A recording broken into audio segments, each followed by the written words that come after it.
Welcome to Wellness Wednesdays. I'm Dr. Thema Bryant-Davis, licensed psychology, professor of psychology, researcher, and consultant. And I am so glad that you are joining me today for this important conversation as we look at the role of psychologists and mental health in responding to the pandemic, the realities of injustice and oppression, and the poverty that so many are facing during these days and times. Psychology has important contributions to the solutions people are seeking.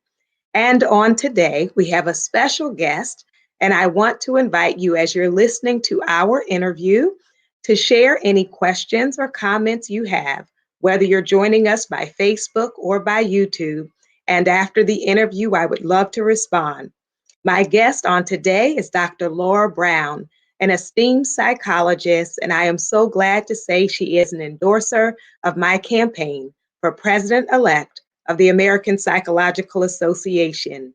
Tune in now. I know you will be enriched.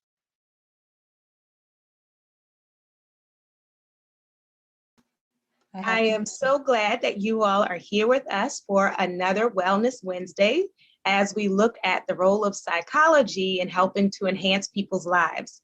And I'm so honored to be joined today by one of our pioneers and trailblazers in the field, Dr. Laura Brown. And I want to tell you that Dr. Laura Brown is a past president of Division 35, Division 44, and Division 56, as well as the Washington State Psychological Association.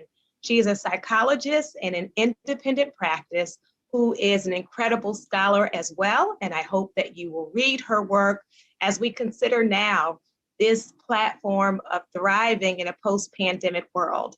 And so, Dr. Laura, welcome. Thank you for being with us. Well, Tama, it's my pleasure to be here and to support your run for the APA presidency. I'm so excited that you're doing this. I'm so appreciative and glad that you were able to join us on today.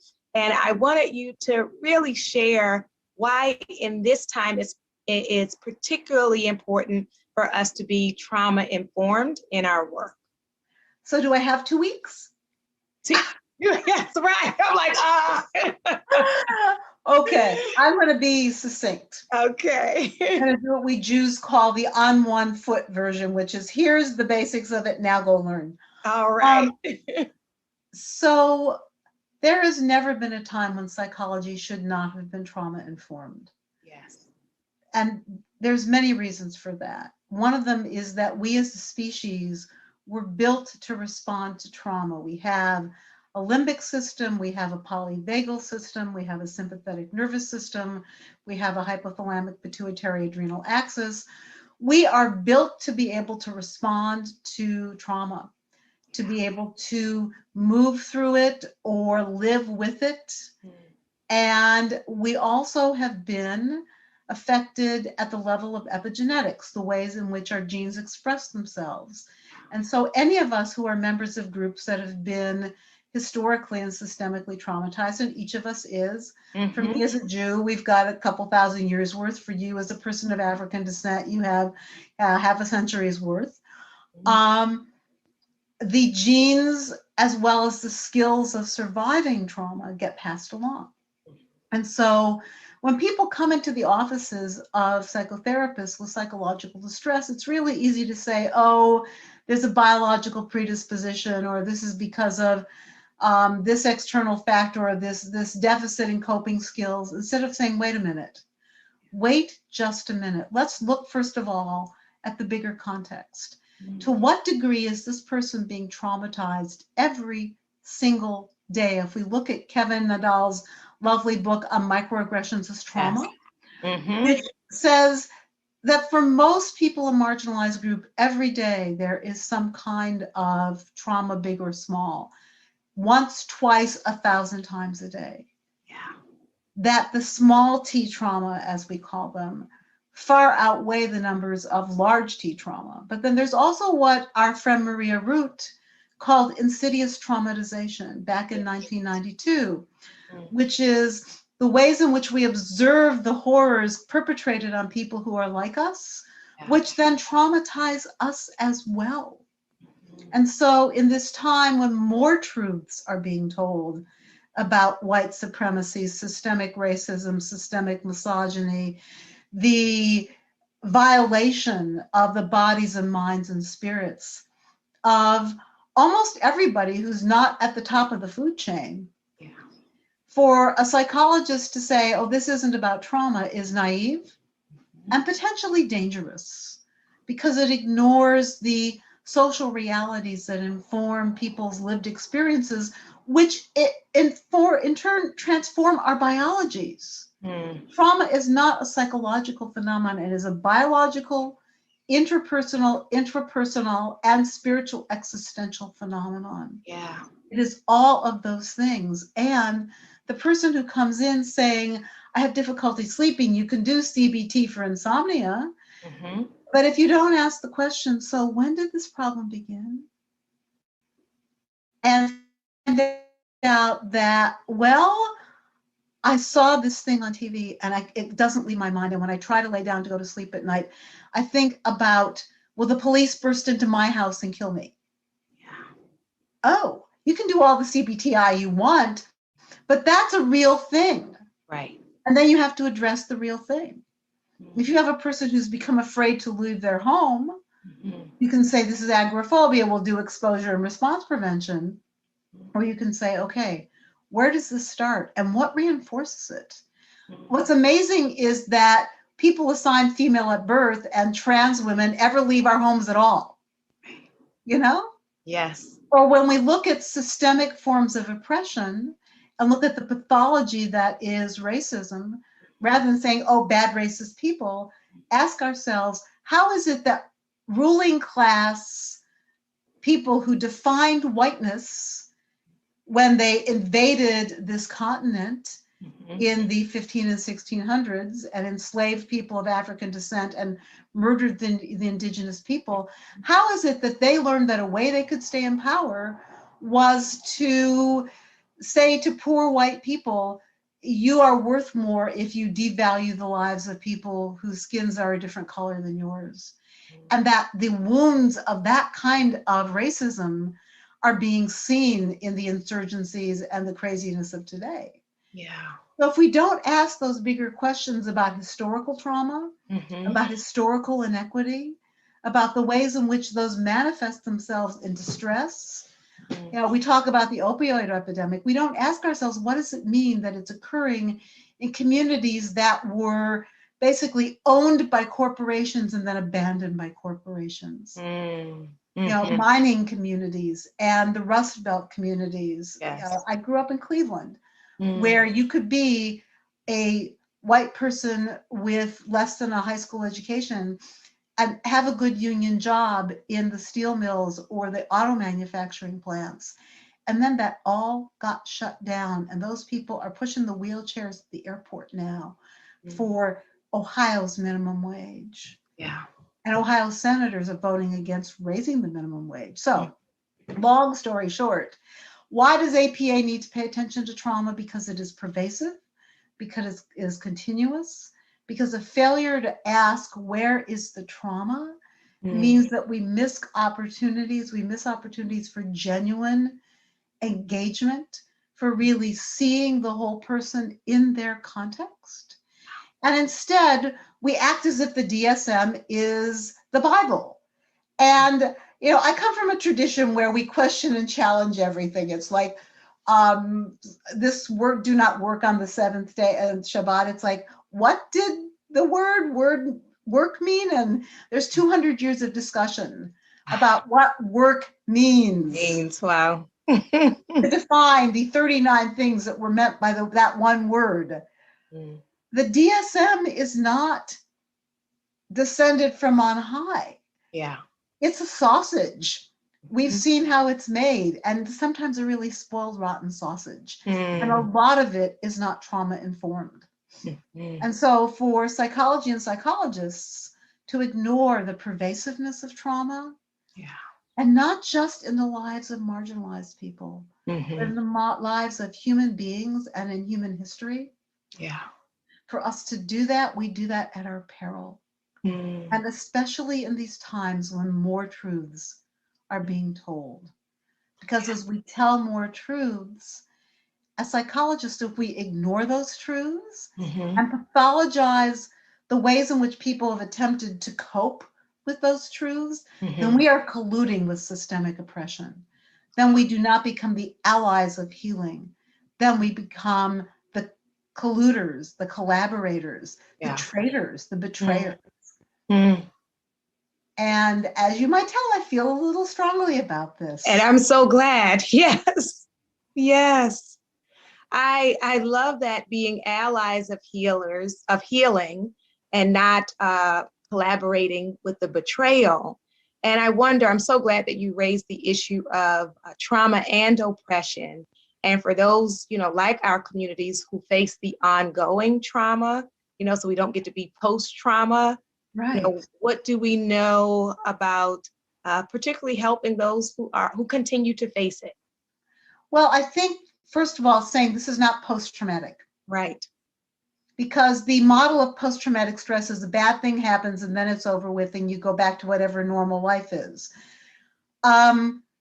First of all, normal for whom? But more importantly, for a lot of people, especially members of marginalized groups, there is no pre and post trauma. There's different degrees of trauma exposure that wax and wane over time, depending upon who's in power, depending upon where you live, depending upon what attempts are being made to enfranchise or disenfranchise you more or less over time. And so as psychologists, one of our jobs is to pay attention to the world. Yes. And to say, okay, today you watched the news and you saw the governor of Georgia signing voter suppression legislation under a picture of a slaveholder oppressing people of African descent who they pretended to own. What was that like for you to watch that? The many, many, many levels of that. What did that bring up for you? Rather than, why are you diverting from therapy to talk about voter suppression? It's like, no, actually, we need to be paying attention to the trauma that is creating for people in the present moment on an ongoing basis. And so I can't remember which international conference of the ISTSS, the International Society for Traumatic Stress Studies, I was at when I met an Argentinian psychiatrist who said, we don't speak about post-trauma because the trauma is never over in Argentina, because the trauma of the junta gets folded into the trauma of forgiving the junta, gets folded into the trauma of the theft of children, gets folded into the trauma of never knowing what happened to your adult child who it turned out was, pushed out of an airplane into the sea. That there's not post-trauma, there's different waves of trauma. And so building people's capacities to respond to that, which is not post-traumatic growth, it is building capacity and truth-telling. Because people like me whose skins are white, who have the privilege of our skin and the privilege of our social class, and in my case, the privilege of my education, have the privilege to say, what are you making such a big deal about? It's over. It's like, no, slavery isn't over. The particular form that it took isn't being taken, but it's not over. The oppression of my people, there have been more anti-Semitic incidents in the United States in the last year than in the entire history of Jews living in this country. Things aren't over. No. And so to say, let's talk about a trauma responsive psychology that notices both historical trauma and current trauma. And then the fact that for some people, their families were particularly affected. So this person had a childhood from hell on top of everything else and has a hard time identifying with the group of which they're a part because their primary direct perpetrators were members of that group. So all of that complexity of people's intersectionalities has to be something that psychologists as researchers as psychotherapists, as policymakers, as advocates, as educators, that we hold in the way that we understand what psychology does and how do we fulfill our mission, which includes a mission to engage in creating a more just world.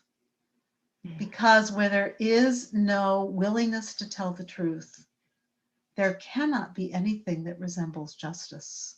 Justice requires truth. Yes. Oh my goodness. I am so appreciative of you being willing to share with us on today and really highlighting the importance, the necessity, right? It's ethical care for us to respond to what we are all living through and with to varying degrees, and the truth telling, instead of going into avoidance. And so the last question I want to ask, because I know you have been doing this work and engaged in it in the long term, is what gives you hope or what fuels you that allows you to keep doing this? Well, I'm going to be 69 this year. Ah, beautiful. I started in social justice activism before I knew I was in social justice activism, but on purpose, I started it in the anti-war movement, the movement against the war that America was waging in Vietnam. And it's very easy to get discouraged because this country does trauma reenactments on a regular basis. And yet, when I look at this new rising generation of activists and how potent they are, how interested they are in working from intersectionalities rather than you have to pick one box to work in. When I look at the fact that actually change has happened and that change is slow. So I'm not my 16-year-old self.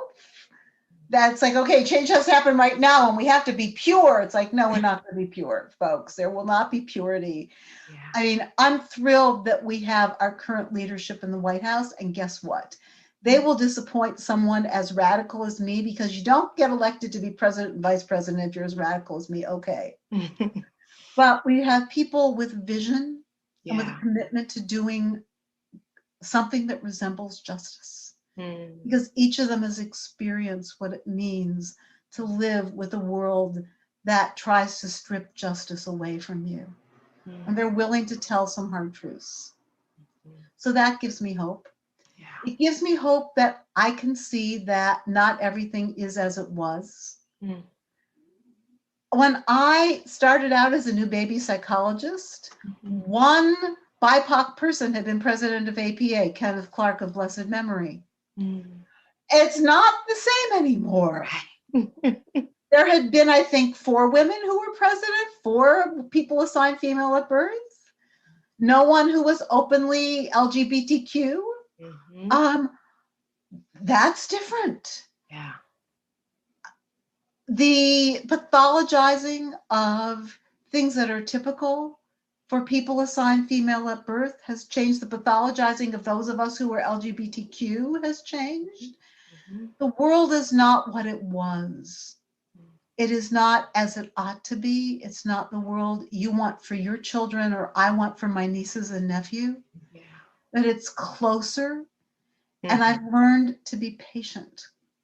And so part of what gives me hope is the capacity for patience.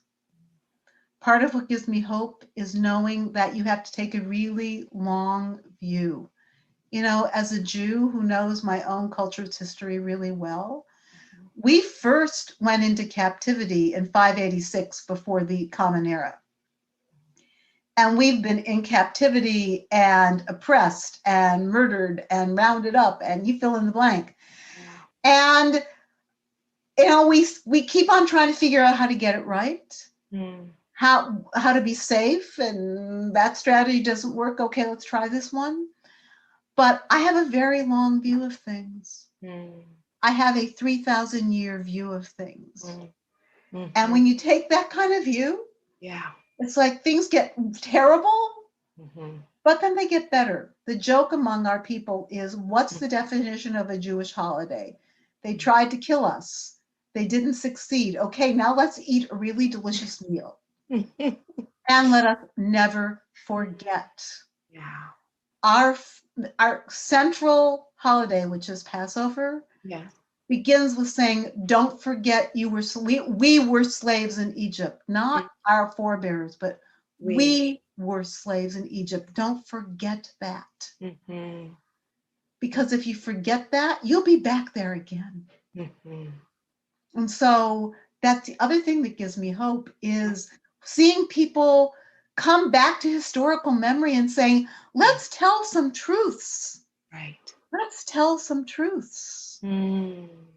Because I knew about the Tulsa massacre because I have relatives, Jews who moved to Tulsa, who immigrated, who refugeed out of Europe and went into Tulsa not long after that. And they heard about it, and I heard about it. So now the whole country is learning the truth about that piece of history. Mm-hmm. So we're lifting truth up. Yes. And that gives me hope. And we're seeing pushback, which also ironically gives me hope, because if you're not being effective at social change, you don't get pushback. That's right. So this whole voter suppression crap, yes, my French, means that we're only going to get out there and fight harder. Yes. Which means we've been successful. Okay, pushback means success. And that's a weird way of looking at it. But it's the thing I know. Is the only reason you want to take away the vote from all of us is because we've succeeded, and we're not going to let you succeed. We're smarter. We're better at this. We know how to organize. Like, you can make all the silly laws you want. Yeah. They will freak us out for a minute. Right. And then we're going to sit down and say, okay, we know what to do. And we do. When I see Stacey Abrams get on TV and watch what she has done and know how terrified people are of her, because look how powerful this woman who shouldn't be powerful has been. It's like, okay, dudes, bring it on. Bring it on. And so to me, looking at the cycles of history, that gives me hope. And then there's moments when I think, I need to stop watching TV for a week or two. My wife stopped watching TV for the entire presidency of number 45. I did not. That's okay. Yeah. But I have hope in our young folks, and I have hope in what we're lifting up as truth. And once you tell a truth, you can try to shove it away, but it won't go away entirely because too many people know it. Thank you so much for your truth telling. And as you were talking about Jewish holidays and speaking that history, that living history, I was reminded of this quote I love by Lucille Clifton that says, "Come and celebrate with me that every day something has tried to kill me and has failed." Right? Like still here. Yes, Right, we're still here. Neither of us should be here. Right, it's true. Neither's one of us should be here. Each one of us are the descendants of the people who figured out how to survive. Yes. And not only we are here, powerful. Absolutely. Absolutely. So I am honored to have your endorsement in this race. And as I've been saying, it's not just about electing one person, but this movement to shift us, to shift the organization, the association, and then beyond that, right, to really have this impact you're talking about. So I'm grateful and thank you for coming and being with me today. Well, and thank you for persisting with the scheduling, and thank you for asking me to be here. It's my honor and my pleasure, because I've known you since you were a little baby new psychologist. That's right. That's right. Yeah. From early days. That's right. Straight out of graduate school. So when you get elected, you're going to have to dance for us, you know. Oh, I would love it because you said it. I will do it. I'll say Laura told me to. So we will have some African dance, some jazz, some everything. So all that right. And that's how as you named, how we feed our hope, you know, as we have to be able to celebrate so that we get re-energized to continue doing what we're doing. So for you all to get more information on the campaign, please go to Thema, Thema for APA.com. Thank you so much for joining us on this Wellness Wednesday. Well, this has just been a delight listening to the interview. Again, my heart is full. And Dr. Laura Brown, I am so grateful for your brilliance, for your fortitude, for your contributions to the field. And for all who are watching, I hope you will really gather around this notion that social justice oriented psychology is not just a matter of a political agenda, it is an ethical mandate for us to address the issues that people are facing. And so, yes, we want to be responsive to COVID-19 and the invisible and visible losses that people have had as a result of that. We want to be responsive to the economic pressures that people have faced, but we also want to be responsive to the stress and trauma of oppression, whether we are talking about racism, anti Semitism, sexism, ableism, all of the forms of oppression, heterosexism, Islamophobia. We want to be aware of the impact that they have on people's lives, and not only in the current reality, but also when we look at historical trauma, which is often also called intergenerational trauma. What are the experiences that our clients have had before this moment? And what are the different ways that those traumas have been passed down through the generations?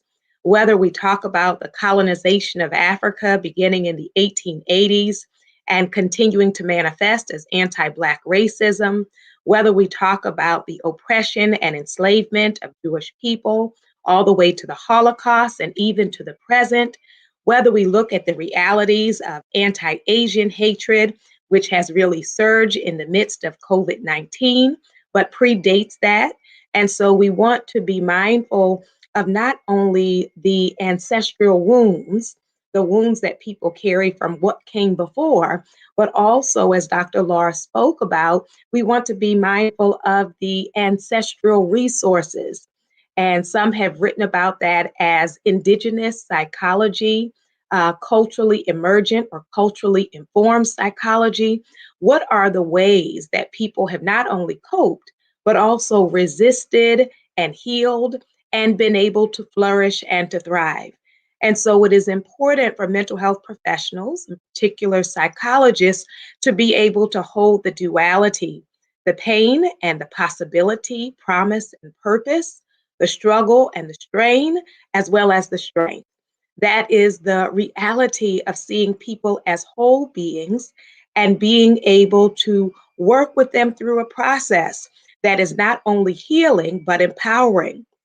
And when we look at liberation psychology, which emerges out of Latin America, it really is a call for us to contextualize psychology, to pay attention to the social, political, economic realities that shape people's lives, and to also be informed by the ways in which people have healed that predate traditional psychology, looking at ways that we can respectfully incorporate them, honor them, but not appropriate them. This is the importance of our work. And for those who are members of the American Psychological Association, we want to be mindful of the power of your vote. As Dr. Laura was talking about voter suppression in the larger society, we also want to be aware that in APA, we have very low voter turnout. And we want to be really mindful of the power and influence we have to shape this professional organization to not only better serve and address the needs of psychologists, but to equip us to better serve the needs of our community. We have such diversity in our field, not only in terms of identity, but also professionally. And so I appeal to the practitioners, to the researchers, to the educators, to the consultants and applied psychologists, as well as our wonderful graduate students, to really take hold of our responsibility and our role in shaping the psychological association to be what we need it to be, an association that is trauma informed, that is tuned into the necessity of healing and that obeys an ethical mandate to attend to marginalization and injustices in every form. I believe that we can do that and not only survive as an association, but also thrive. And as we thrive, we need to be mindful that we want to help our clients, our students, our research participants to not only get to a place of survival, but also thriving themselves. Thank you so much, and I hope you will join the movement, Thema for APA.com. Take care, and again, thank you, Dr. Laura Brown.